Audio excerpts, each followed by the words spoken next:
David, on behalf of Living Streets. Thank you, David. Somewhat flustered, having suffered the current state of the buses trying to get here.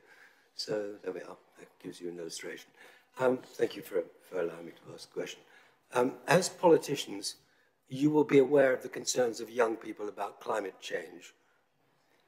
Many feel fearful about the future, and it's a major source of stress that they don't feel that enough is being done about it. So you should perhaps not be surprised that approaching 2/3 of under 24-year-olds who responded to the GCP Making Connections survey, 61% of them, supported the introduction of a sustainable travel zone, and over 3/4 supported bus improvements and measures to support walking and cycling. What does this signify in political and environmental terms? First, the level of support for change among young people is very high, even though they were underrepresented in the GCP consultation, and the voices of most under 18-year-olds were not heard at all.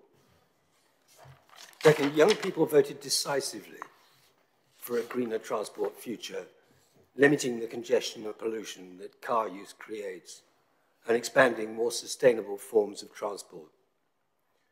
Since they are your future workforce, and of course council taxpayers, to ignore them would seem unwise. Third, young people want safe, independent modes of travel, walking and cycling and taking a bus or a train, not being ferried around in cars or stuck at home.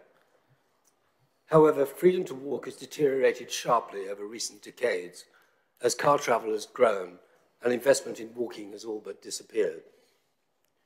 Finally, have you considered the future physical and mental health, the cost for children and young people of continuing car dependency?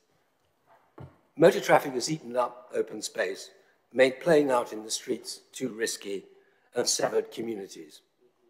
Whereas 62% of children were allowed to walk to school and cross roads independently in 1971, 20 years later, only 23% could do so.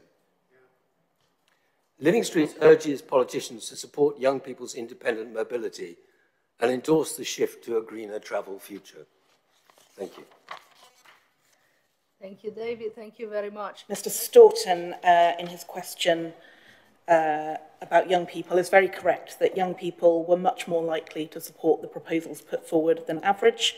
They're also particularly affected by deteriorating public transport options in terms of access to opportunities and education, as indeed are older residents actually, who also have a greater dependence on public transport. And we do know that without financial intervention, we can expect more services to be withdrawn in coming months and years. Essentially, the proposals were designed to address the challenges that he lays out, and the board is just now asked to consider whether and how those proposals could be modified to reflect the concerns about them, but still try to address those challenges.